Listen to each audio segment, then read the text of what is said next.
M5D UFO Files. Unraveling the UFO Files. Revelations that change everything. The views and opinions expressed by individuals in the following program do not necessarily reflect those of the broadcaster or its parent company or affiliates.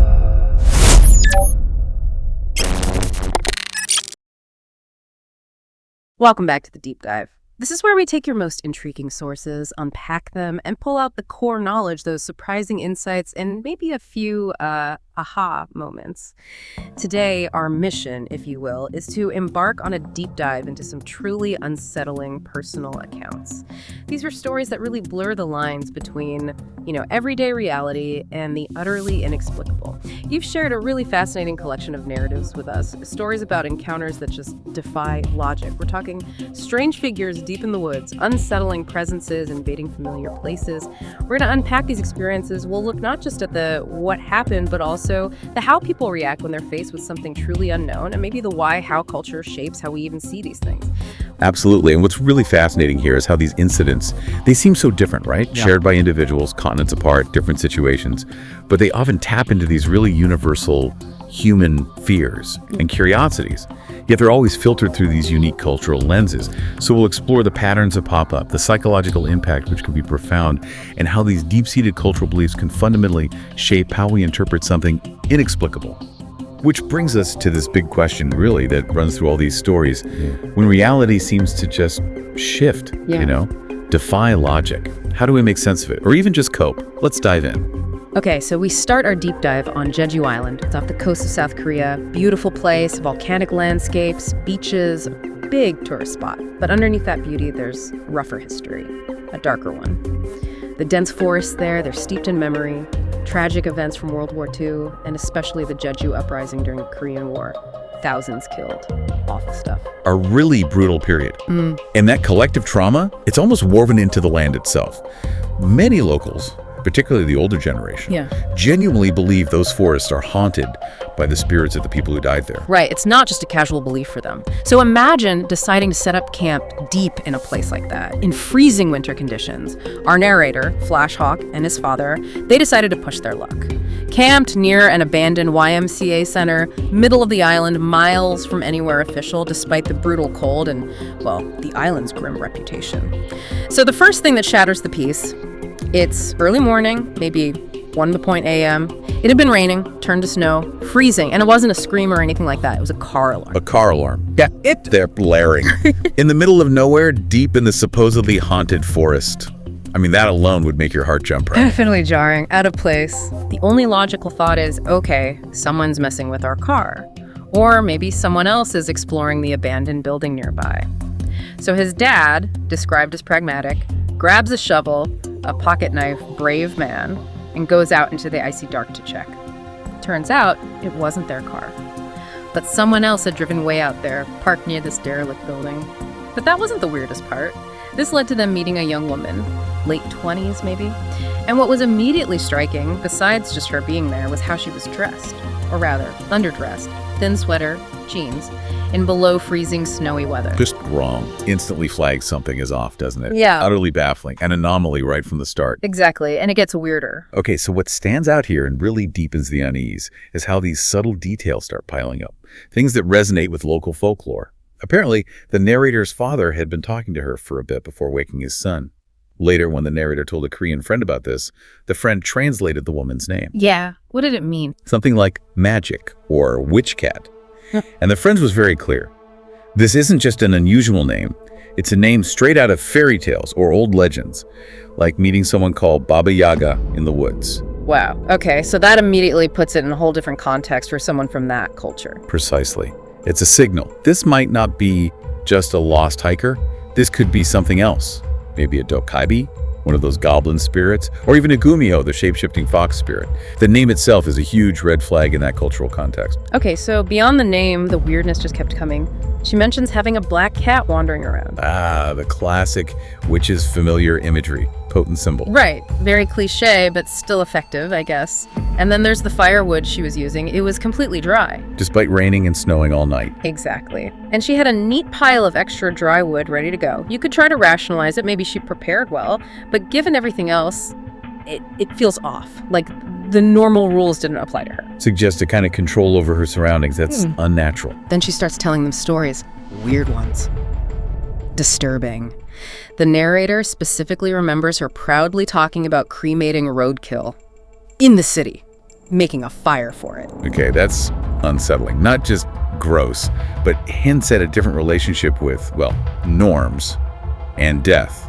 Maybe ritualistic. Could be. It just paints this picture of someone operating way outside conventional reality, a completely different perspective on life, death, the world. And connecting this back, you see how the narrator and his father, faced with all this strangeness, naturally filter it through those local legends they know. They eventually packed up, understandably, wanted to get out of there fast. Right. So they're heading back to their car, driving away, and they notice her van is gone. But then, the final kicker, as they drive past the abandoned building again, they see a black cat with a bright red collar sitting right in the open doorway of the building. Clearly someone's pet, not feral. And the narrator swears as they looked at it, the cat deliberately bowed to them, like an acknowledgement, or maybe a dismissal. It bowed. Wow. That final intelligent gesture. Yeah. It cemented it for them. They were convinced the cat was the woman transformed. A witch, a spirit, whatever. It's a powerful example of how unexplained events, especially when they align so neatly with cultural stories, can make those stories feel intensely real. It blurs that line between belief and experience, doesn't it? Absolutely. Makes you question how much our reality is shaped by those deep-seated tales. Okay, so from Jeju's forests, steeped in specific Korean folklore, we shift continents. We're going to the Redwood National and State Park in Northern California, another vast, majestic, but also deeply mysterious place. This story comes from James. He grew up on an Indian reservation near the Oregon border. This happened back in late 2009. Tough time for him, injured, out of work, struggling to support his family. Difficult circumstances often precede these kinds of experiences, or at least make people more open to noticing them, perhaps. Could be. So to make ends meet, he started picking bear grass and wild mushrooms, stuff that grows wild there, sold to florists, restaurants. Good money, apparently. But it means going miles deep into this incredibly thick, almost maze-like forest. Beautiful, sure, but isolated, potentially dangerous. Easy to get lost. Definitely. He went with his friend B, who's from Laos, and a couple, C from Cambodia and his wife, both with their own strong cultural beliefs about the land, too. They split up to cover more ground. James and B took the north side of this mountain area. C and his wife took the south, miles apart. So James recounts the first odd thing. Minor, maybe, but it sets the stage. He and B are picking bear grass in this sort of circular cliff area, steep drop below. Picking bear grass makes a very distinct sound, apparently, a ripping noise. Right, pulling the leaves. Yeah. So James would stop and listen for B, just to keep track of him in the trees. After about an hour, he hears that same ripping sound, loud and clear. But it's coming from hundreds of feet below where B was supposed to be. An impossible distance for B to cover that fast. B was fit, late 60s, but fast, but not that fast. Okay, so an auditory anomaly. Something doesn't add up. Exactly. Then, as James is heading back up towards the truck, this large bush, tall as him, he's 6'1", starts shaking violently right in front of him. Just shaking on its own. No wind. No wind, nothing. And James, having grown up there, knows the forest, knows the animals. He said with total certainty, no bear, no mountain lion. Chilling. Just unnatural movement. Yeah. And his reaction is pure instinct. He drops everything, his bundles, his pack, and just runs. Runs towards where he last heard B yelling his name. Totally freaked out. Understandable. And this is where B's perspective comes in, right? The cultural explanation. Precisely. This introduces that crucial cultural layer through B from Laos. James, spooked and frustrated, starts cursing out loud. Probably not a good idea given the context. B immediately shuts him down, sternly. Jim, don't curse. They don't like that. And he gestures vaguely at the woods around them. They, not it. Plural. Implying spirits. Yeah. When James asks who are they, B later explains. He says, they are the spirits of people who got lost in these woods and couldn't leave. Trapped spirits, okay. And B says they play tricks on people they don't like or people who show disrespect to get them lost too, so their spirits join them. Wow. That's a profound and chilling framework. It's not just ghosts, it's a whole ecosystem of spirits tied to the land with rules. Disrespect is dangerous. Exactly. It's not just rude, it's like a cosmic offense. You could literally be taken by the land, become one of them, it elevates the whole thing beyond just being scared. Deeply animistic worldview. The land itself is alive, populated. Fascinating. And it doesn't stop there. The story splits, bringing in C's experience on the other side of the mountain, miles away. C, he's meticulous. He'd been leaving bundles of bear grass to mark his trail back, standard practice. Smart, sensible. But when he starts heading back for lunch, all his bundles are gone. Vanished. He's never been lost before. It felt deliberate, like a prank, but worse. So something is actively messing with him. Yeah. And C gets angry, frustrated, starts yelling curses, threats into the woods, directly violating B's warning, though he didn't know it. Oh dear. That sounds like asking for trouble, according to B's beliefs. Totally. So the sun starts going down. C's getting genuinely worried now. Lost in the redwoods after dark is bad news. Meanwhile, his wife's back at their camper miles away. She banged on a bucket for lunch, waited half an hour, no C. She's getting worried too. Just as she decides to go look for him, she hears a voice. Sounds exactly like C, saying, "Go back to the truck." Vocal mimicry, that's incredibly creepy. Right, and she knew instinctively it wasn't him, but she listened, went back to the truck, freaked her out completely, suggests something intelligent, manipulative. Definitely able to exploit that close relationship, that trust in a familiar voice. Very unsettling. But what about the music? That shared experience. Yes. This is maybe the strangest part. Both James on the north side and C miles away on the south side hear the exact same music. Distinct Hispanic music. Simultaneously, from their trucks. Yeah, apparently so. Seeming to come from their respective trucks. Miles apart, how is that even possible? That synchronization, it really complicates things. Is it telepathic projection? A localized hallucination induced by whatever they are? Or something bigger, manipulating sound across a huge area? And the weird thing is, C, who's Buddhist, instinctively followed the music he heard, and it led him out of the woods. So they torment him, get him lost, mimic his voice to scare his wife, but then guide him out with phantom music. Bizarre, right? Like a cruel game. Or showing off their power, maybe. Yeah. Capable of both malice and this strange indirect help. A complex entity, or entities then, not just simple malevolence. The terror wasn't over though. Day 2, James and B go back. Against their better judgment, really, but they needed the money. Understandable pressure, but risky. James is just thinking, totally silent, inside his own head. If I work fast, I won't have to come back here again. Just an internal thought. Okay. And right then, a deep, guttural, demonic-sounding voice right in front of him says out loud, "Good." He responded to his thought. That's what he says. An audible response to a silent thought. The violation of that inner privacy. Deeply unsettling. That's beyond creepy. Telepathic interaction that suggests a profound level of awareness. And later that day, another incident. B's sitting on a rock, smoking a cigarette. James looks over. He sees a bush next to B start to part, like someone's pushing it aside to look through. Okay, visual anomaly again. But then, James swears he watches B exhale smoke.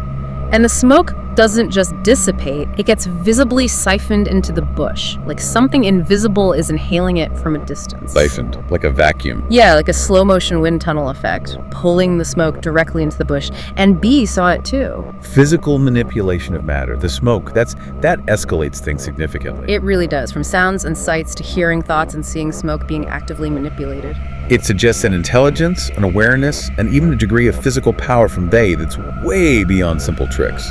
That thought-reading aspect is particularly chilling. The total invasion of privacy. The impact was clear. Neither James nor B ever went back to that mountain. They left bare grass behind, abandoned the income they needed. Can't blame them.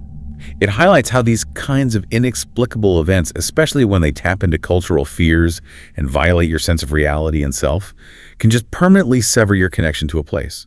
It becomes forbidden territory, not because of bears, but because of something knowing and malevolent. Okay, so we've seen how these forces might operate in vast natural spaces shaped by folklore. Now we pull indoors, into man-made structures, where the inexplicable doesn't just lurk outside, it invades, it defies physics within supposedly controlled environments. We shift to an old ski resort during a blizzard. This is Milano's story. He was a maintenance worker, first winter there, mostly night shift. Quiet job, usually. Yeah. Checking equipment, waiting for morning. Exactly, lonely. But this night, a blizzard rolls in unexpectedly. Howling winds, piling snow. The resort's pretty isolated. Around midnight, a guest, the only one on their floor, apparently complains to Sarah at the front desk. Noise coming from an empty room. 3rd floor. Room 309. An empty room on a closed floor during a blizzard. Already sounds like a setup. Totally. The third floor was closed for renovations, hadn't been used in years. No new guests checking in because of the storm. So Mileno heads up.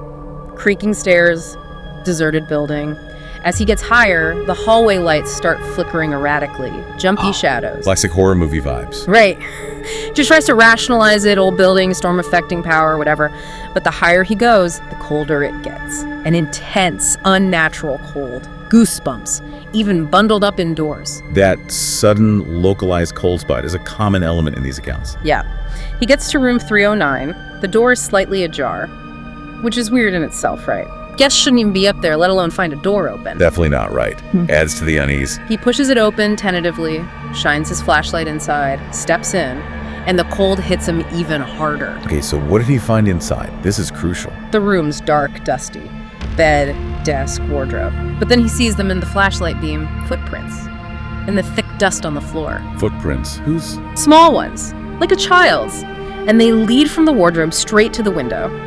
And just stop. Stopped at the window, he checked it. Immediately. Shines his light right on it, expecting a broken latch, maybe, but no. Window's frosted over, completely untouched from the inside. No sign of forced entry. No way anyone came through there. So impossible entry. Okay. What else? Driven by this growing dread, he opens the wardrobe, and inside, on the floor of the wardrobe, more footprints. Same size. Leading directly into the solid back wall of the wardrobe. Into the wall, not stopping at it, but going in. That's what he says. Into the solid wood. No secret door, no panel, nothing. Just into the wall. An impossible physical anomaly. A total violation of, well, everything. That's not just a ghost passing through. That's physical evidence of something defying solidity. That's deeply disturbing. Yeah, and it escalates. Fast. His mind's racing, trying to make sense of it, knowing it's impossible. He steps back from the wardrobe. The door slams shut behind him, loud. Trapping him inside. Exactly. He spins around, heart pounding, yanks on the handle, won't budge.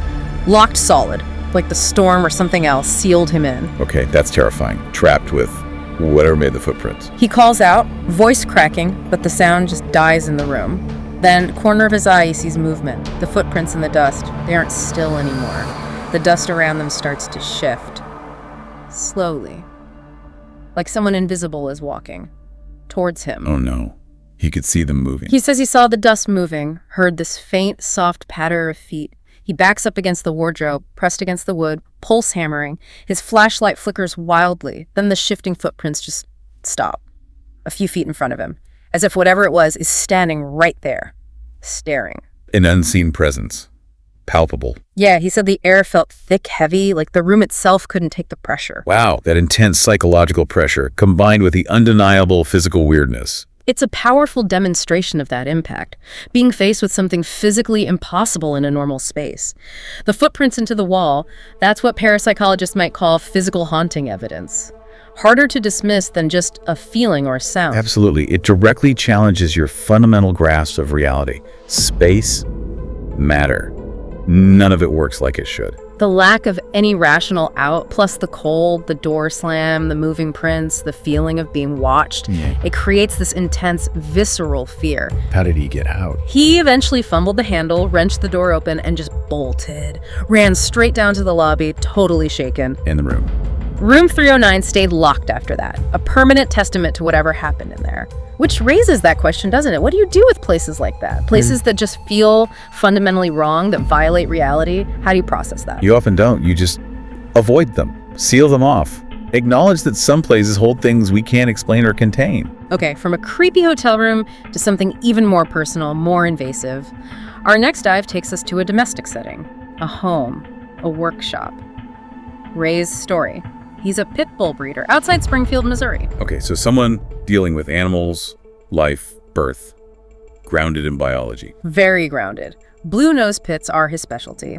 It started as a hobby, became a side business alongside his construction company. Dogs are his passion. Last October, his prize female, Saudi, had her third litter. Everything went smoothly. 3 healthy pups, 2 males, 1 female.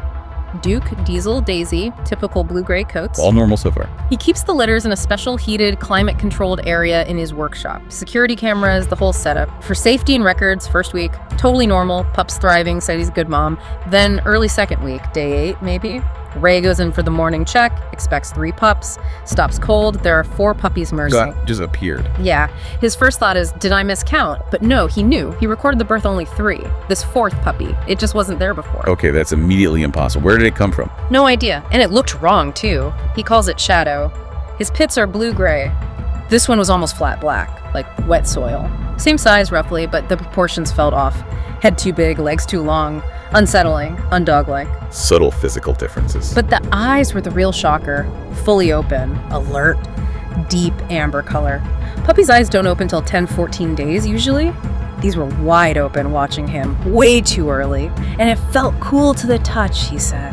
Almost reptilian. Wow, open eyes that early, the color, the temperature, multiple biological anomalies right there. Exactly. This is deeply disturbing because Ray is experienced. Practical, he knows dogs. This is impossible. What did you do? Check for a chip.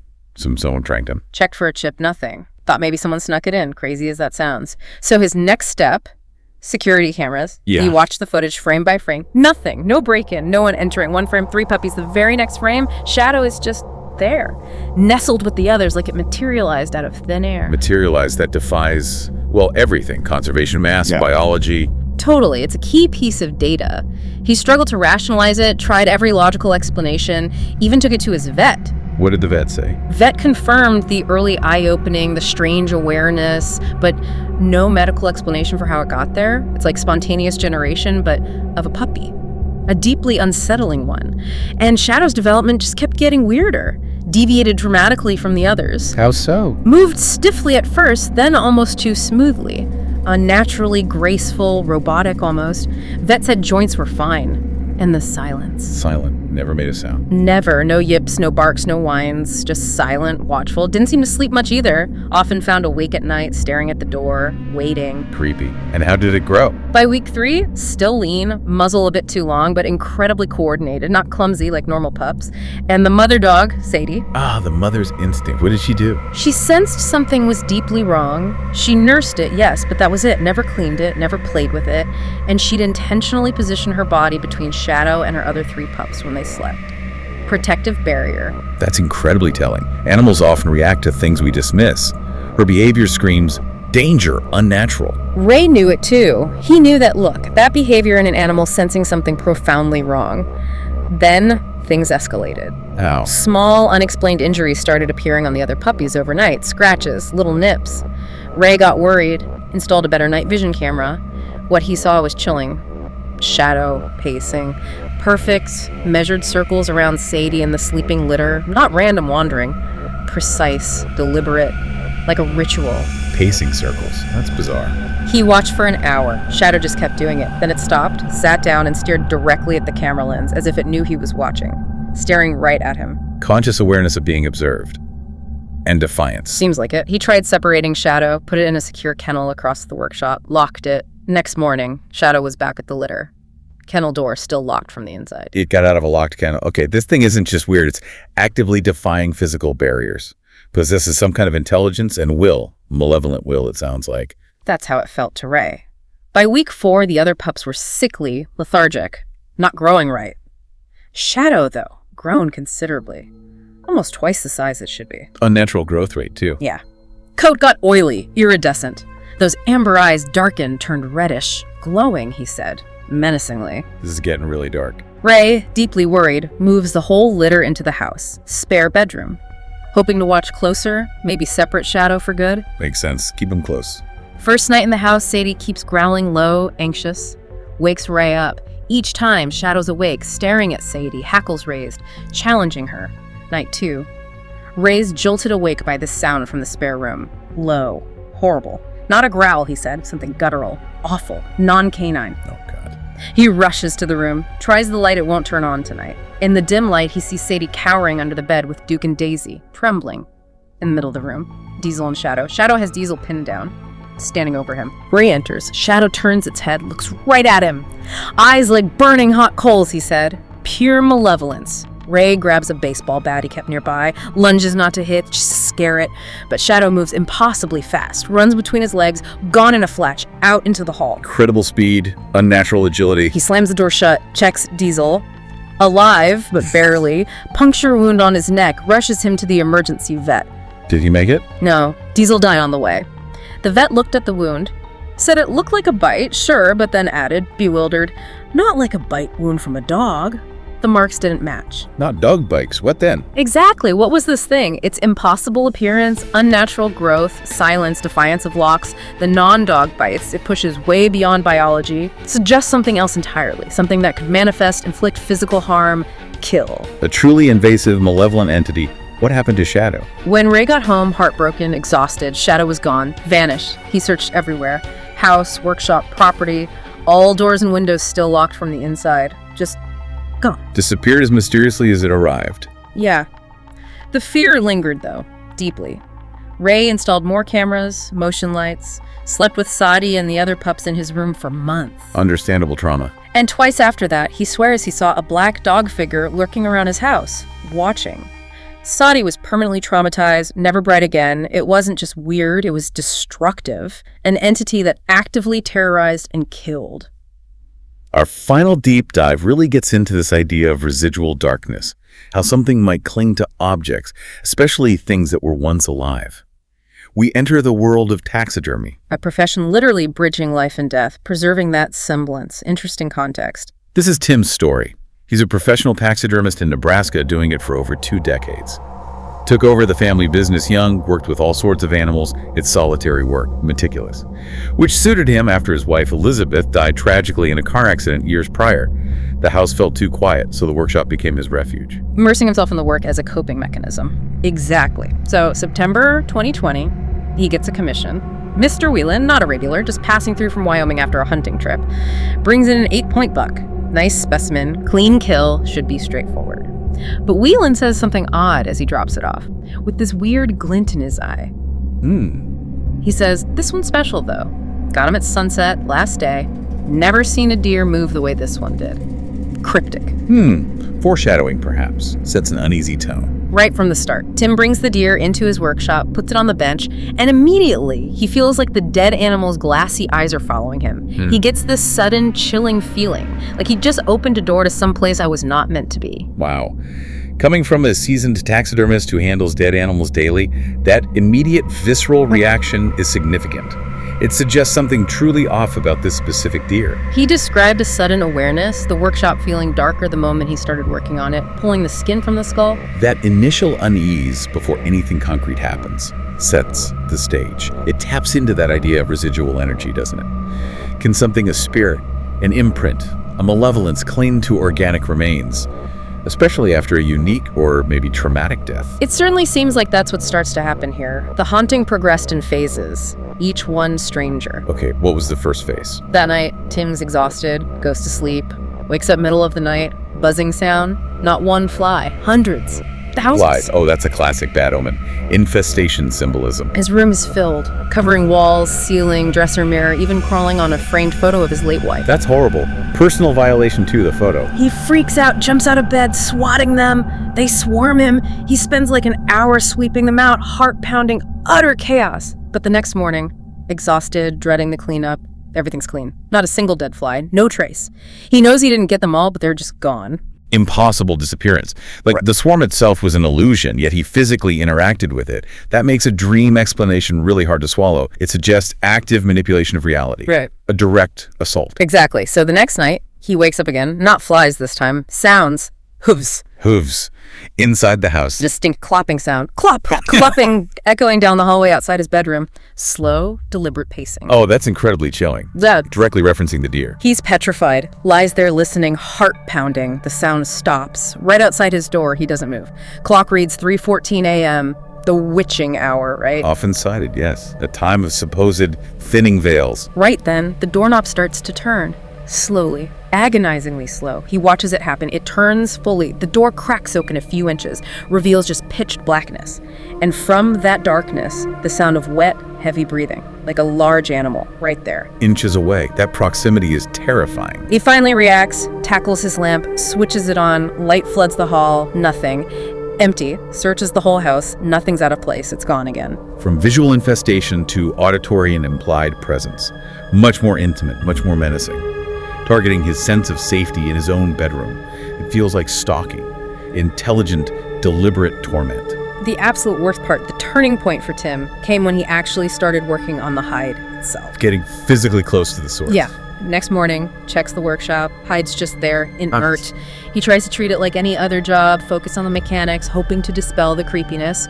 Pulls it from the fridge. But as he starts cutting, preparing it, it just felt wrong, like I was cutting something that was still alive, he said. Visceral.